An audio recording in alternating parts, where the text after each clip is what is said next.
What's in season? What's in season? What's in season? I hear you ask. Quince, everybody.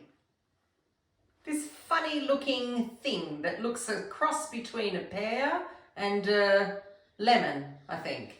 Well, anyhow, quince is in season in November here in the UK, and they are absolutely delicious. Unfortunately, I don't have a quince tree because they grow quite large and I don't really have the room for it. But I got these wonderful specimens from one of my favourite places called Fine Food Specialists in London, and I am going to make a quince and chestnut cake today. So the first thing I have to do with these quince is I've got to take the peel off them. I am going to start peeling. I want about 700 grams of quince, which is usually 2 big ones here. And I just peel them with a peeler. I'm a bit kind of cack-handed with a peeler because I normally do everything with a knife. But this peeler here will take your skin off. And that's why I thought it would be quite good to actually peel them. You can see this has been knocked around a little bit, this quince, but it's going to make no difference whatsoever. Because what I'm going to do first of all is I'm going to poach these quince. And as I'm doing this, I will talk to you about, maybe I better not, because Mr. N is doing this. I'm going to kill myself. Anyhow, right, so I'm going to put that down.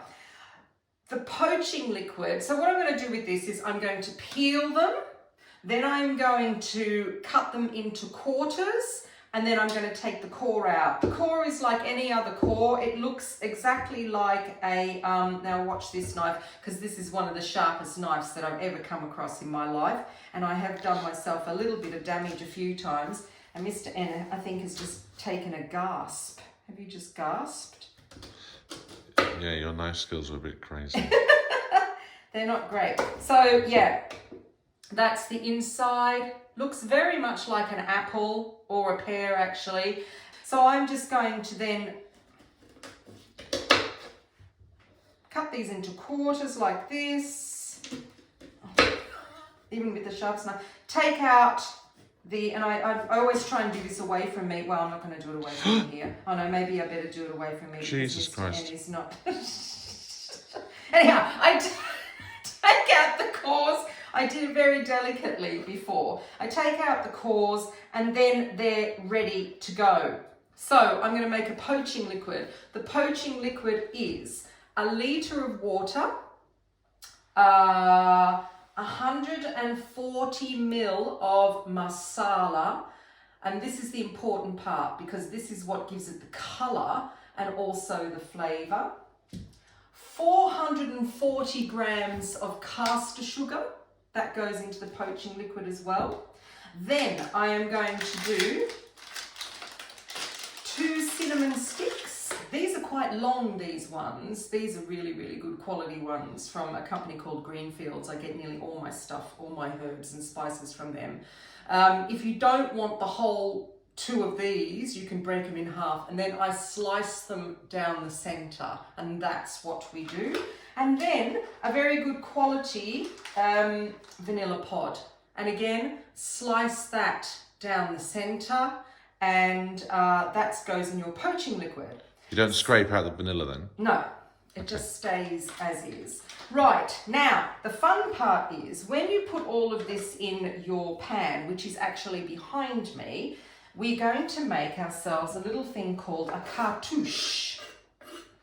And a cartouche is baking parchment that has a hole in the middle of it that sits inside your pan, and it stops any kind of skin that might form, or sometimes you get some fuzziness on the top as well, and it stops that, but at the same time it lets the liquid underneath steam through the hole. So this is what you do to make a cartouche. They're really, really easy. This is the size of my pan. I know that because I just You there, Mr. N? Can we go? I just put it over the top of the pan like this and I kind of worked it out. The first thing you do is, now, got all this? Yes. I'm just waiting for you to do the folding and maths. It's always fun. There we are. First fold, corner to corner. Second fold, we've got the long end. We're going to fold in half there. That's to the next corner. And you see what I'm doing, don't you? Next fold, again, to the next corner. And one more, just for fun. Just there. That's it. That's what you end up with. That was 4 folds, wasn't it, Mr. N? I do this. Yeah. I snip off that end and I snip off that end, so it just looks pretty. And this is what you call a cartouche. So now we're going to go over here. All right, here we are. This is a cartouche. This sits on top of my, oh, there's my quince. Some you prepared earlier. Some I prepared earlier. With a proper knife. No, it was actually with the same Isn't knife. your hole in the middle too big? No, it's fine. There. That is a cartouche. So that then sits like this. This then simmers for 2 hours on really, really low, just simmering. And then after 2 hours, you'll see that the liquid reduces quite nicely. And I just pull the cartouche out, throw that in the bin. And once this has cooled down, you can take out the quince and put them in a bowl and let them cool down properly. And then we get on to the next stage. I'm going to make a little crumble now, and this crumble goes on top of the cake. So this little crumble is 4 ingredients. You can do it in a bowl and make it, if you haven't got a food processor, I like to make it in a food processor because it's really, really quick. And you know, a crumble always consists of the same things really, doesn't it? Flour, this is plain flour, and I have 25 grams of plain flour. There's always sugar as well.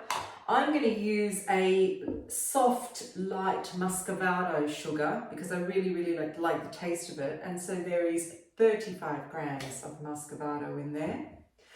And the other thing that always goes in a crumble is butter. Unsalted butter, and we've got 35 grams of unsalted butter in there. The thing that's going to make it crunchy is walnuts, and I'm going to chop those separately on this board, and then I will add it after I've whizzed up the ingredients for the crumble. So let's go ahead and do this. It'll be a little bit noisy.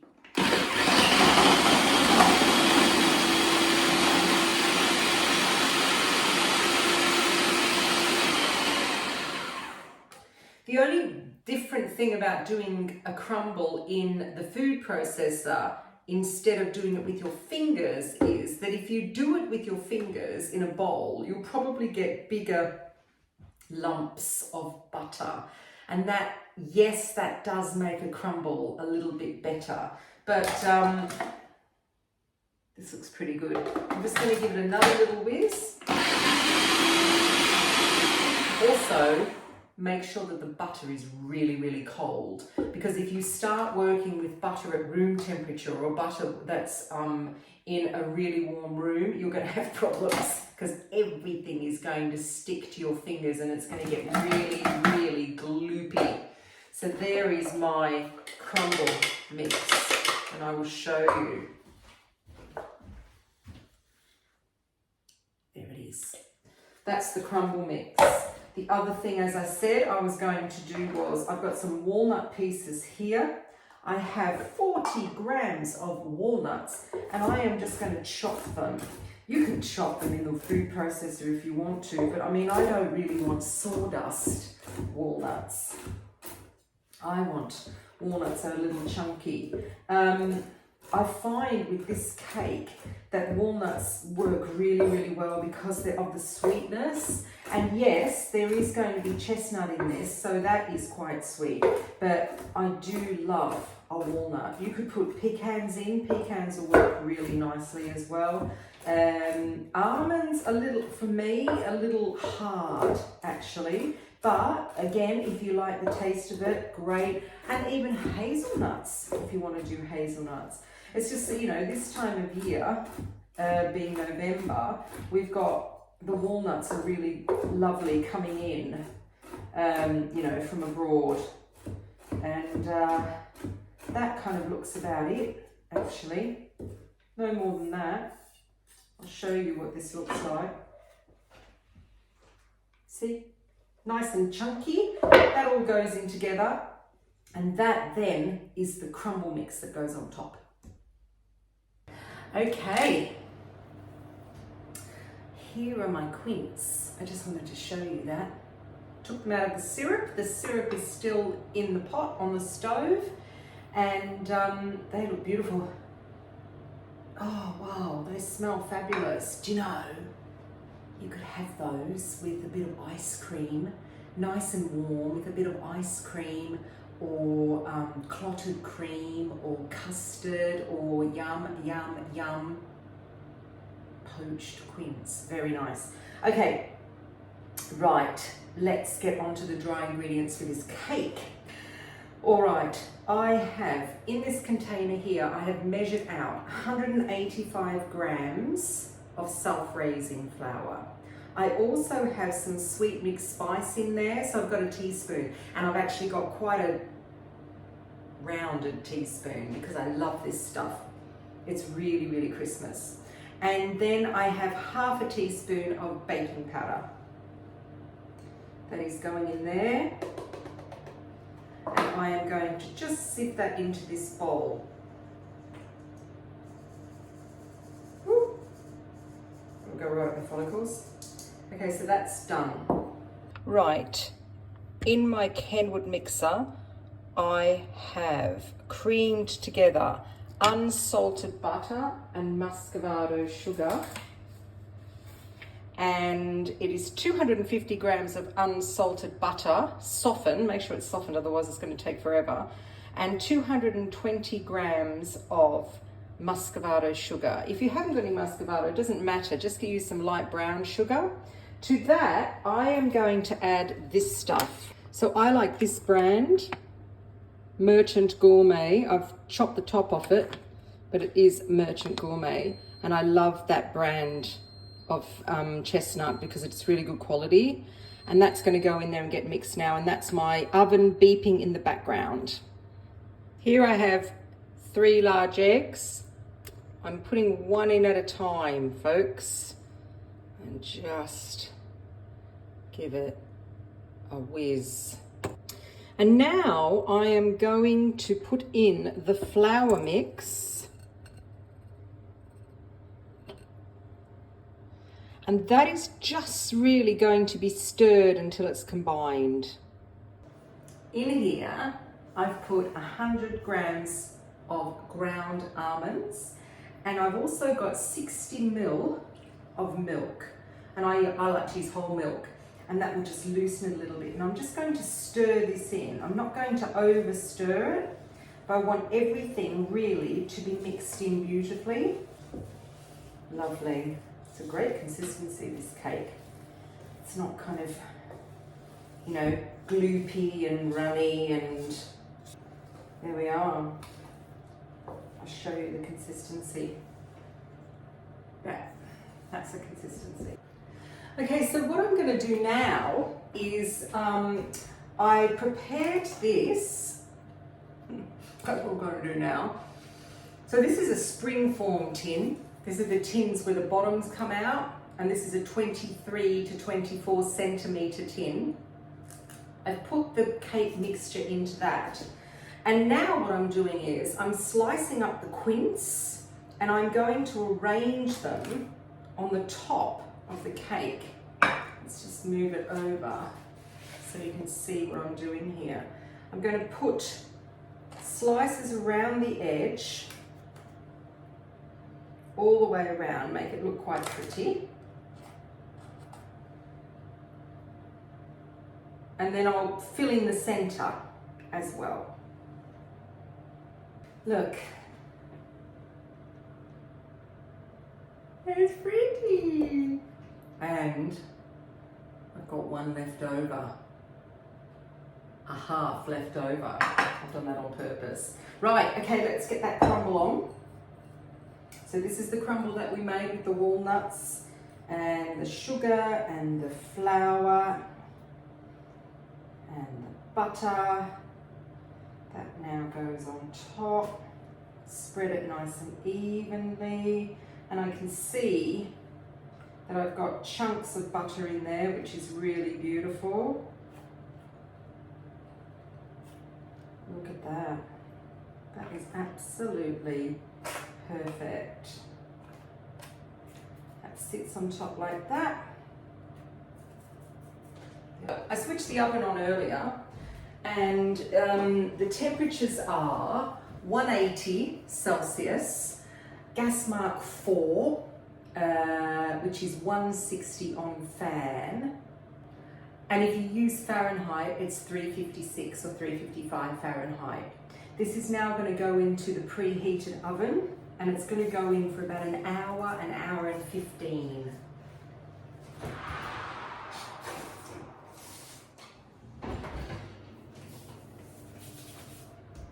Can't wait. Okay, so here is the finished product, and I've put it on this little cake thingy that I can put a lid over the top. So let's cut into it.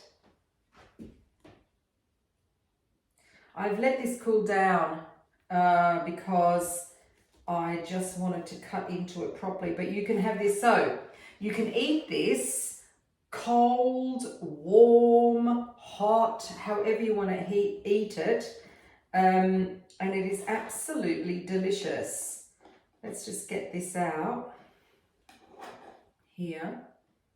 Look at that. That is a beautiful cake.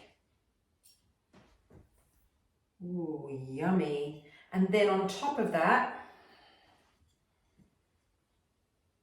I'm going to pour some of this yummy syrup that I've got.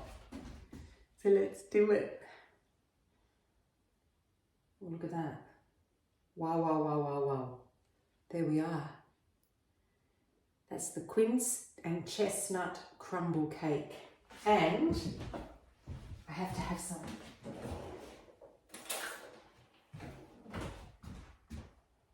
Let's have some. Ooh, wow.